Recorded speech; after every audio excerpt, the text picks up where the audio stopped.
27 साल से जर्नलिज्म में हूँ, 16 साल से हिमाचल कवर कर रहा हूँ। बर्फ़ देखी है मैंने, हाई आल्टीट्यूड पे मैंने कभी बर्फ़ में मैंने वॉक नहीं किया। हिमाचलियों की बात है कि एक दूसरे को देख के they stand for each other. गाना है ना। क्या बात है। ज़िंदगी में इग्लू के बारे में सोचते रहे, खबरें भी लिखी, तो मैंने ज़िंदगी में बर्फ़ में कभी ऐसे तो सारा फ्रेश स्नो है। अरे बाप रे, कैसे चलोगे भैया?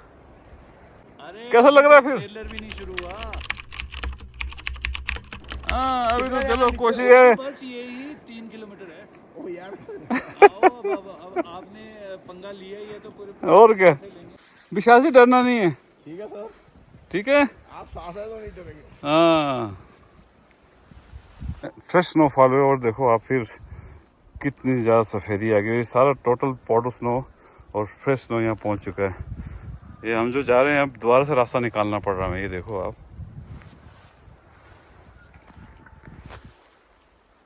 हमटा की पहाड़ियों की तरफ आप जब भी आओ तो कोशिश करो कि ऐसी गाड़ी लेकर आए जो यहाँ से आपको सुरक्षित पहुँचा सके। आजकल तो बहुत बढ़िया मौसम है और बर्फ़ भी चारों तरफ देखने को मिल रही है, क्योंकि अभी रास्ते में कुछ छोटी कारें लेके आए थे और जिसके कारण ट्रैफिक जाम हो गया और कम से कम 1-2 घंटे वहाँ हमारे वेस्ट हुए। इस तरह की परेशानी से बचने के लिए आप कोशिश करें कि जो 4x4 गाड़ियाँ हैं उसी में आएँ। बाकी यहाँ का आप नज़ारा आप देखते रहिए। विशाल जी डूब गए हैं बर्फ़ में, कोशिश की जा रही है कि उनको मुझे आगे जाना पड़ेगा।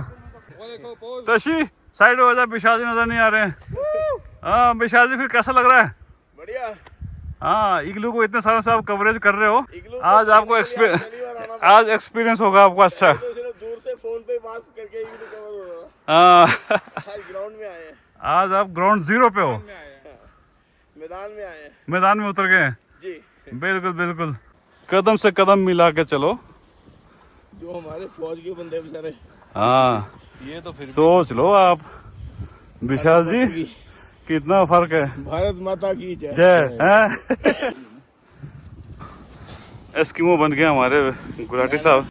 आज काफ़ी दिनों बाद इग्लू देखने पहुंचा तो इग्लू की सिचुएशन हालात कुछ ऐसे मिले, मतलब कि रात को जो फ्रेश स्नो है उसको आप यहाँ देख सकते हैं। और इग्लू तो बरकरार है लेकिन कुछ डिज़ाइन नए हो गए। ये देखो आप, क्या बात है। 2 और 3 फिर अभिनव, देखा आपने मकान कैसा है यहाँ पर? मतलब कमाल है। आपके कनाडा में मिलता है चीज़? नहीं, कनाडा में तो नहीं मिलेगा, है ना? नॉर्थ ज़्यादा नॉर्थ में जाएंगे कनाडा में तो मिल जाएगा, पर वहाँ आबादी नहीं है। हाँ दूसरी बात, मुझे रिजर्व लोग हैं। क्या डिफरेंस महसूस करते हो आप? अपने देश में भी तो सब कुछ है, देखो। देश में सब कुछ है है ना? पर वहाँ थोड़ा ऐसा टूरिज्म का कमी है कि जहाँ पे एक्सट्रीम वेदर है, ज़्यादा एक्सट्रीम है। यहाँ पे चलो ठीक है, मॉडरेट रहता है, विंटर्स में हार्श रहता है, बट एनी हाउ मतलब ऊपर से हम उतर रहे थे, मैं तो ढूंढ रहा हूँ कहाँ आएंगे। हाँ देखो कितना आप उतर के नीचे। अब आपको लिविंग एरिया में ले जाऊंगा आगे। फिर विशाल जी कैसा रहा सफर?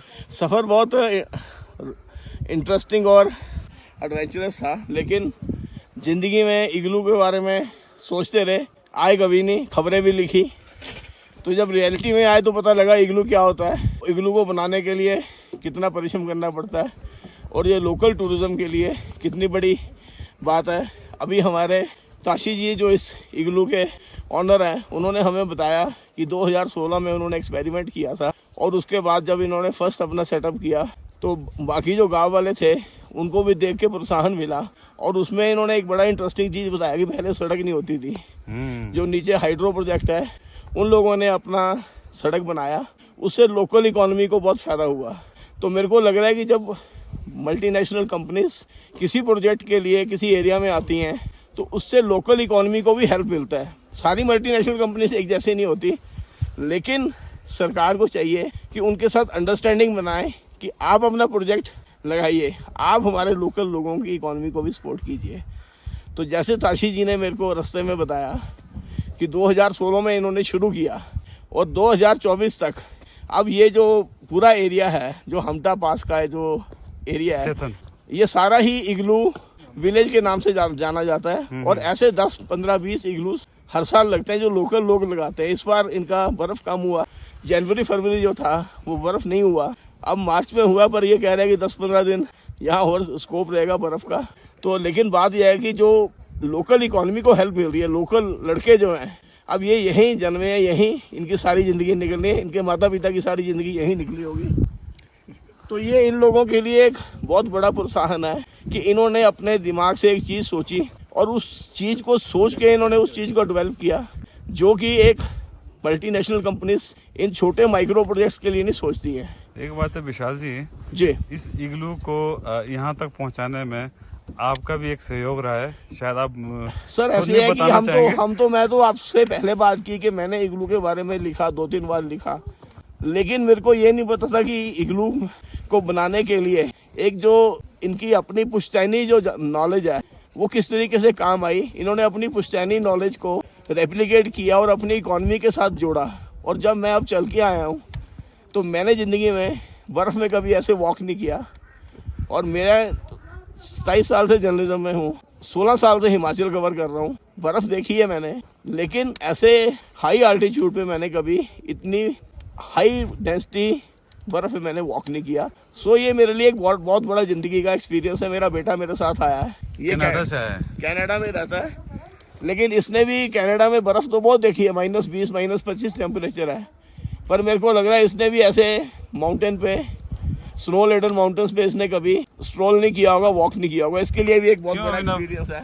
ज़रूर, शहरों में बहुत कुछ देखा है, शहरों में स्नो पड़ती है, साथ के साथ साफ हो जाती है, पर यहाँ पे जो एक अलग मज़ा आ रहा है एडवेंचर करने का। जैसे हम रास्ते में फंस गए थे, हमने एक गाड़ी को निकाला, सारे जितने भी हिमाचल लोकल थे तो उनमें एक यूनिटी थी। अगर यही कोई और होता तो उनको था कि चलो कोई बात नहीं, अपने आप निकल जाएगा। बट हिमाचलियों की बात है कि एक दूसरे को देख के they stand for each other, that is very good. सही बात है। तो वो हार्डली 5 मिनट का काम था, सारों ने इकट्ठे होके उस गाड़ी को निकाला। तो फाइनली हम यहाँ पहुँचे। तो आई वॉज वेरी नर्वस कि अब वहाँ इतनी ऊपर से कहाँ नीचे उतरेंगे, बट एनी हाउ हमारे साथ एक्सपीरियंस्ड बंदे थे, ऑल थैंक्स टू देम। ये कहाँ से आ गया भाई?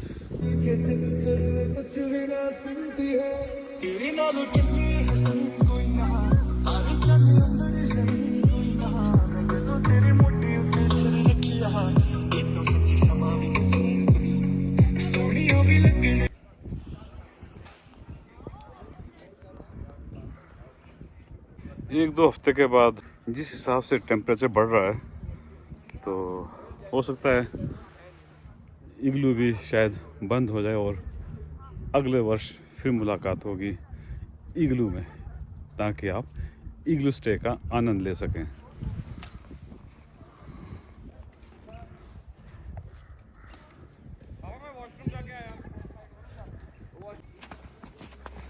चलो सफर शुरू।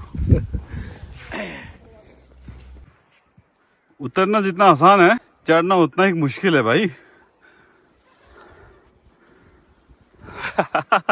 ये क्या हो गया, थक गए? ठहरो।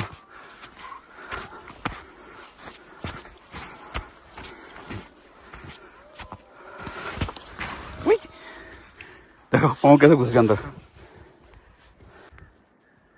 आपका थोड़ा नेक्स्ट इसमें कॉन्फिडेंस बढ़ता जाएगा। अगली बार आप ठीक है ठीक है ठीक है, आ जाओ आ जाओ।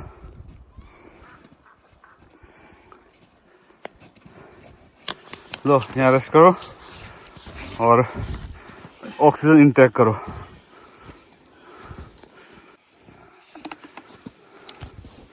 ये ज़रूरी रहता है, पानी आपको ऑक्सीजन कम करे जो होती है उसी पूरी करेगा। अच्छा। और जितना आपका एग्जर्शन हुआ है हाँ। उसको अब मेंटेन करने की कोशिश करेगा, ताकि आपको थकावट ना हो। अच्छा। हाँ, तो एक तो अल्टीट्यूड आपका देखो 11,000 सिकनेस है। हाँ, वो भी हो सकता है क्योंकि ऑक्सीजन लेवल वैसे कम होता है। अच्छा। और वैसे भी ये 11,000 के आसपास है। ओके। तो ऐसे में आपको थोड़ी सी तकलीफ होगी, लेकिन आराम से आप चलें बिना टेंशन के तो कोई तकलीफ नहीं है। आप मज़े लेते जाओ बस। देखो कितने बढ़िया बर्फ है। ऐसा मौसम कहाँ दिखता है। मेरी कोशिश है हमारे मित्र पूरा बर्फ का आनंद दिलाना। Thanks to Kashi ji, thanks to you. अरे नहीं, हमारा काम है। You are motivation for me. अब हम इधर जाएंगे, अब थोड़ा सा क्लाइम है, फिर उसके बाद थोड़ा ऐसे दिख दूसरी बात और है विशाल जी, ऊपर की तरफ देखोगे तो आपको लगेगा मंजिल बहुत दूर है, तो आप घबराओगे। नीचे की तरफ देखो आपने कितना कवर कर लिया है, तो आप बोले अरे मैंने तो इतना कर लिया है, तो आप पॉजिटिव हो जाओगे। तो आपकी थकान जो है वो एकदम गायब हो जाएगी। इसलिए बस चिंता नहीं करना है। चिंता से। क्या बात है, आपको तो कंघी करने की जरूरत नहीं पड़ती होगी। हाँ, कंघी पर रखता हूँ जेब में। जेब में रखते दाढ़ी के लिए। अब दाढ़ी आ गई, कोविड से पहले तक दाढ़ी नहीं थी, तो बच्चों ने दाढ़ी रखी, हमें भी कोविड ने सिखाया कि दाढ़ी रखो। कोविड के बाद दाढ़ी रखी है। करते रहो सफर। चलिए, मंजिल ज़्यादा दूर नहीं है। पहाड़ों में जब भी आप आते हैं और जब प्रकृति के नज़दीक खुद को पाना हो, मैं तो इतना ही कहूँगा कि प्रकृति के साथ आप घुल मिल जाओ। उसके लिए आपको प्रकृति के नज़दीक जाना पड़ेगा। आपको अपनी गाड़ी छोड़नी पड़ेगी, पैदल चलने की आदत आपको डालनी पड़ेगी। इससे आप प्रकृति के नज़दीक तो रहेंगे। देखो यार, चढ़ना बर्फ में आसान नहीं होता है, लेकिन साथ ही आप तंदुरुस्त भी रहेंगे। सोचने वाली बात है ना, तभी वो तपस्वी बने और हम इंसान बन रहेंगे। उनके बाद तो सिर्फ मोदी जी आए। मेरे मित्र विशाल गुलाटी जी एक शहर से आते हैं, लेकिन वो जज्बा दिखाते हैं एक कि लंबे रेस्ट मैं के भी बाद पैदल चलूंगा, और वो भी पहली बार बर्फ चल पड़े में। हैं। अब ये बर्फ कोई समतल नहीं है, ये पहाड़ी ठीक भी है, है। एकदम चिखड़ी चढ़ाई है। पहली बार ये लाइफ में बर्फ में चल रहे हैं, और वो भी इस स्लोप पे, तो आसान नहीं है। कैमरे में इतना जस्टिफाई नहीं हो पाता है, लेकिन कभी आप चल कर देखना, जब आपको 100 मीटर भी ऐसी हाइट पे, अल्टीट्यूड पे बर्फ में चलना पड़े, तो आपका दम बहुत जल्दी खत्म होने लगेगा। ऐसे में बड़े बड़ों के पसीने छूट जाते हैं। विशाल जी बहुत हम सब बढ़िया के लिए विशाल एक जी। एग्जाम्पल सेट कर रहे हैं कि आराम से मन में जज्बा हो और कोशिश करो, तो आप बड़ी से बड़ी चढ़ाई, बर्फीली हो चाहे ना हो, आप आराम से उसे पार कर सकते हैं। मेरे कुछ मित्र जब ऐसी चढ़ाई में आते हैं, तो मैं उनको हमेशा एक ही चीज़ बोलता हूँ कि आप आगे मत देखिए, हमेशा पीछे देखें कि आपने कितना रास्ता कवर कर लिया है। दैट इज़ योर अचीवमेंट, और उसी अचीवमेंट को आप सेलिब्रेट करें, और उसी खुशी से, उसी जोर से फिर आप जो आगे का जो बचा है उसे आप बिना किसी डर के, बिना किसी थकान के आप उसे पूरा कर लोगे। उम्मीद करता हूँ कि ये वीडियो आप सबको पसंद आया होगा। इसे आप लाइक, शेयर और कमेंट्स जरूर करें। शुक्रिया, मिलते हैं जल्दी दूसरे किसी वीडियो में।